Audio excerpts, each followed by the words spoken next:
My first video about the music industry seems to have drawn a lot of comments, which I was hoping for, so very cool to see. There were some things that I noticed immediately.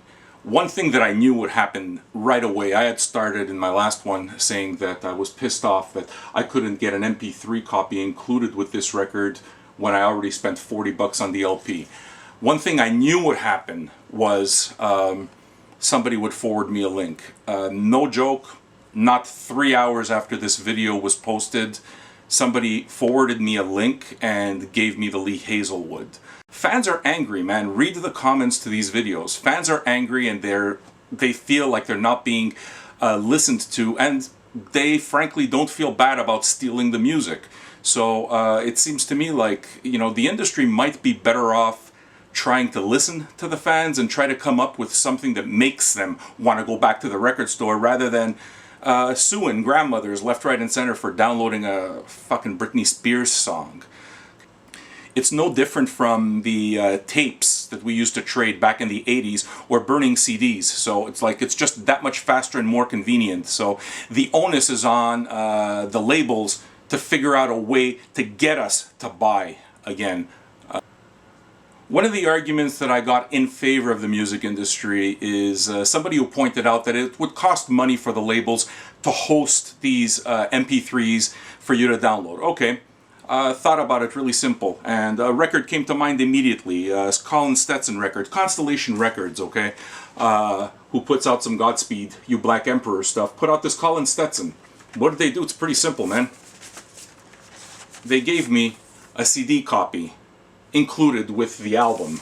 Now think, how much do you think it cost these guys to make that? How much does it cost you to go get a CD at your local store and to burn it? What does it cost? How much do those CDs cost? How much do you think it costs the label? Exactly, it costs pennies. But what it is that they did was, instead of trying to fight the system, they acknowledged, you know what, why don't we make it cool? Why don't we package this Colin Stetson album in such a way that people will want to buy it? Yeah, the music's great, okay, fine. But you know what, on top of the CD, what it is that they did was, they included these really cool posters, these hand-printed types of, not hand-printed, but these posters.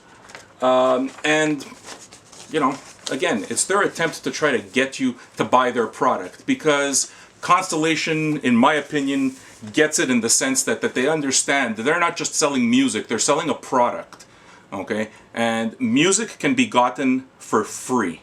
A product cannot. There's a metal band called Lamb of God. Anyway, the singer Randy Blythe at one point made a comment about the music industry. The rant that he had was basically this.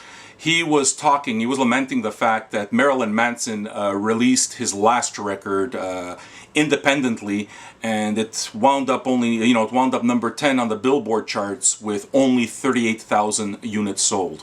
First thing, notice, a number 10 record is 38,000 units. People aren't buying records anymore. Okay, but it wasn't only that made it interesting. What it is that he went on to say is, it's like, I don't understand how a guy like Marilyn Manson, with the following that he has, he's sold 3 platinum records, sold only 38,000. Wow, you know, it's like we are supported by a major label and we even sold 10,000 more. And that comment kind of made me laugh. So I'll try to outline exactly why. If you'll just give me a second, I'll read the exact line to you so that you'll see what my reference point is.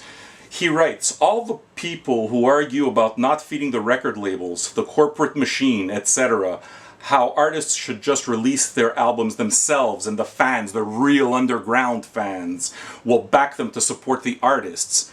There's your fucking answer. Okay, and of course he's referring to poor album sales for Marilyn Manson. I have a pretty simple answer to that. I couldn't believe that he even made a statement like that, because to me, it's pure ignorance. A guy who releases the product himself, he is the guy who receives everything. He doesn't have to pay for promotion, he pays his own promotion. He takes care of the entire machine himself, which means that he receives a bulk of the profits. So you know what? There's an enormous difference between selling 38,000 records independently versus and having like complete control over your music, over your art, over your product. Nobody can tell you shit okay, versus being just one more act on a label that views you only as a product and selling 10,000 more. Lamb of God is nothing but a product to whatever label they're on, okay? They're on a major label. They will be relevant to that major label as long as they sell X amount of products. The minute they stop selling X amount of products, the label will drop them. That's the way it works. So, you know what, Lamb of God, or what's his name, Blythe?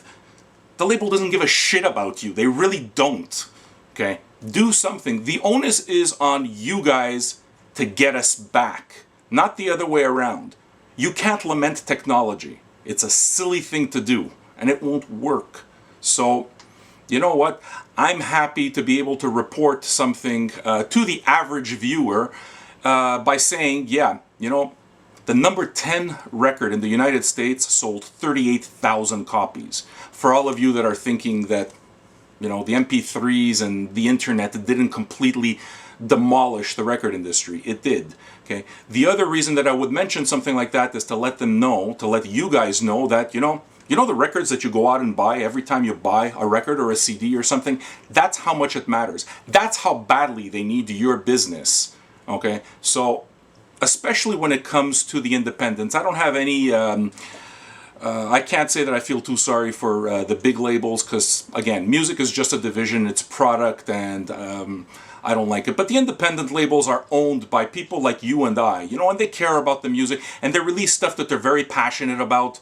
And if they're not listening to us, then it's silly. Because, again, if it's somebody like Marilyn Manson that's selling that many records, what happens to small bands? What happens, I don't know, to Warbringer? How many records do you think these guys sell? You know? They need every person to buy something. So the onus is on the record label to try to make it attractive as a product for us to go out and purchase. If you're not doing that, then you're not understanding what it is to run a record label anymore. Okay? My opinion may not matter. Again, I'm a schlub, you know, I just sit around, I talk about music. But the fact is that there's a wall of vinyl back there which should tell you that I am a avid collector of music. I love what you guys are putting out. And even I won't buy tons of the shit that you put out, because, you know what, I'm just going to wait for the people who want my money the most. And the people who want my money the most will work for it. They will provide me with something which will make me want to plop my $20 down or my $30 down. I mean, in the case of this Colin Stetson record on Constellation Records, it was 18 bucks. But you know what? You included a CD. Made me happy. I was happy to buy it. I got value. Plus the posters, I thought it was cool. You know, in the case of this motorcycle record, well, hey man, side 4 of the record's an etching. It's freaking brilliant. The packaging is beautiful. It's all embossed. Yeah, I'm happy that I spent $25 on this record. This is probably the artist I like most out of those 3. I love Lee Hazelwood. I really do. But I spent $40 on this record, and it pissed me off because I didn't have an MP3 copy, and I was frustrated going on the net looking for it. So, 2 good experiences, 1 bad experience. The MP3 has been around so long, what is it, 15 years or something like that? And it's ingrained in our behavior now for consuming music that, well, True Blood, the season finale, featured a new song by The Heavy. Well, it makes a lot more sense for me to say that, you know what, I just watched that True Blood episode. That song by The Heavy's really good. It's a lot faster for me to just go straight online, download the song, download the album, and there you go. Okay? It's just a fact. And this behavior has been reinforced over the entire period that the MP3 has existed and file sharing has existed. So you got to kind of change consumer behavior. And if you're not understanding that, then I don't think that you're understanding your business very well, and you're certainly not understanding your clients very well.